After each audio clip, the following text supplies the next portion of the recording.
When I'm receiving serve and there's going to be a pause in play, I as the player really need to be in a good medium position.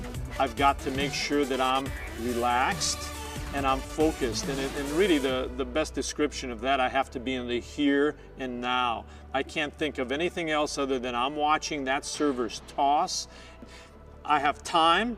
I have to focus immediately, I have to take a deep breath and relax, and then I have to be in a medium position, ready to move.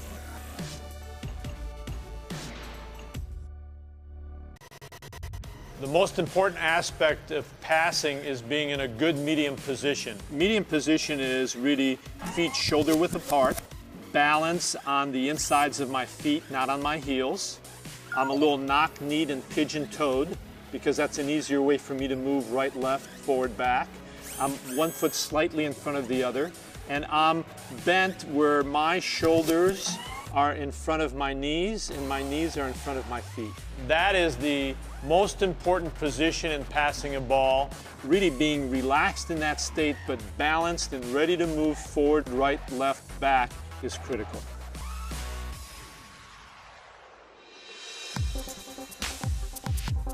Platform is what you do with your arms as you're going to contact the ball. The platform is one of the most important aspects of passing, if not the most important.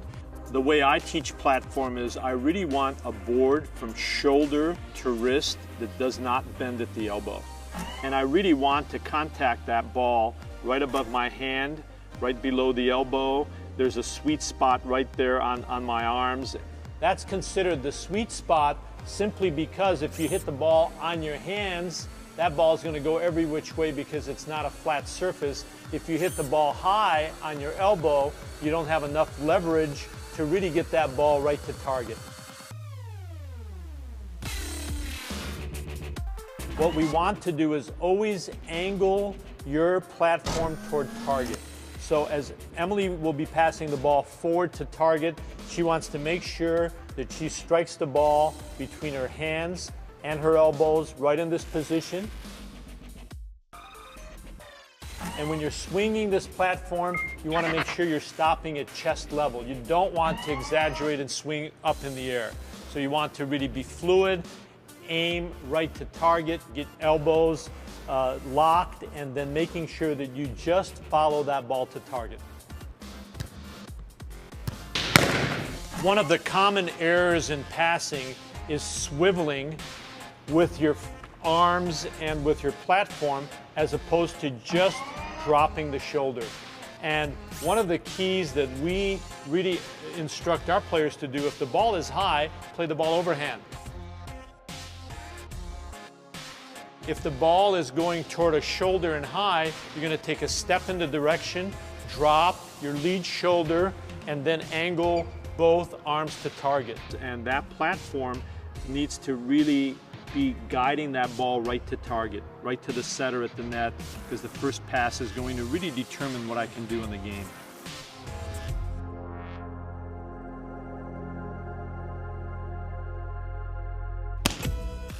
Well, my most important aspect of defense is your attitude.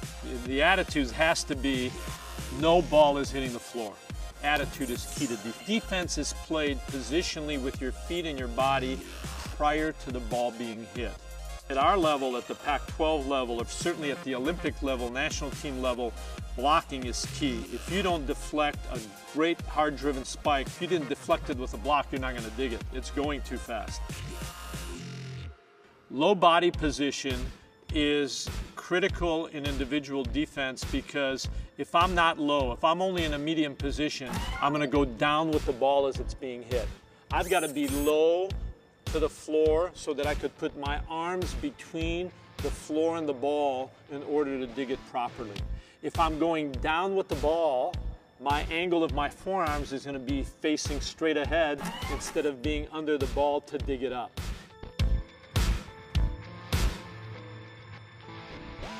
We want to get the arms between the ball and the floor. You never want to hit your knee to the floor before you're playing the ball. So you want to keep your feet, you want to be low to the ground, and you want to come up to meet the ball with a leg lift, not an arm swing. So you're not swinging your arms at all, you're lifting with your legs, so that's cushioning the ball when it's hit 40, 50, 60 miles an hour at you. The key here is never to hit your knee on the floor, because once you hit the knee on the floor, you can't move. And you never want to hit the knee to the floor unless you're playing the ball.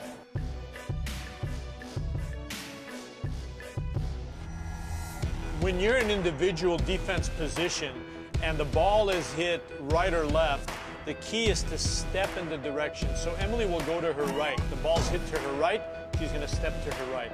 If the ball's hit to her left, she's going to step to her left. If the ball is hit in front of her, she's going to take a step forward. And the only time, again, that you ever want to hit the floor is at the same time that you're playing the ball, then your knee can hit the floor. A position that we teach our players is very low, hitting the floor with a sprawl by taking a step and then hitting the ball and sprawling forward.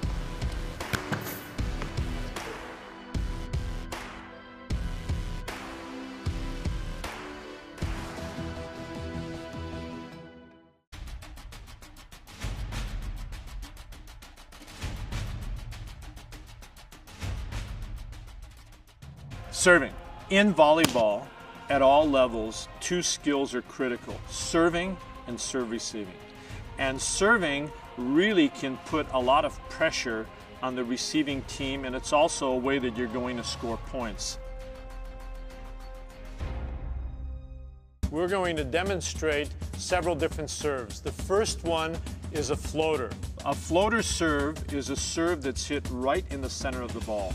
If you hit the center of the ball, it's going to cause that ball to float.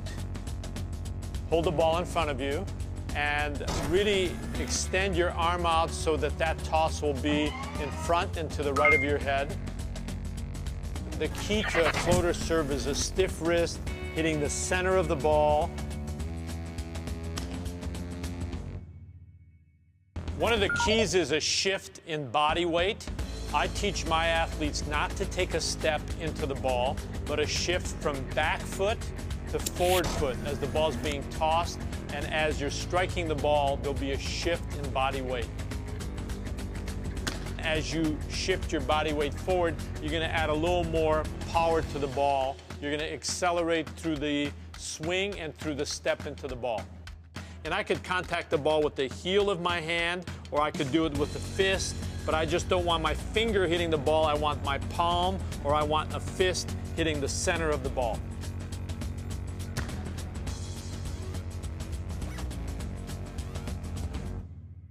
We just demonstrated a floater serve. Next is a standing topspin. Topspin, you're going to toss the ball a bit behind your head. You're going to hit the bottom or back of the ball and snap your wrist forward. And when we toss it in back of our head, we'll also use our abdomen and back to snap forward as we hit the ball.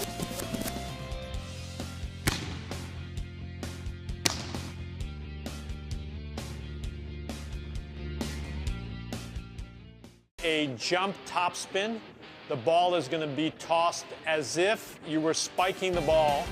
It's going to be going high into the air. You're going to take an approach, jump, and hit the ball as if you're spiking it from behind the server's line. And the key here is to keep the ball in front. It's a little different than the standing topspin, because standing topspin, you toss them back. Here, you're going to toss it in front and actually just jump and swing at it as if you were an attacker spiking a ball at the net.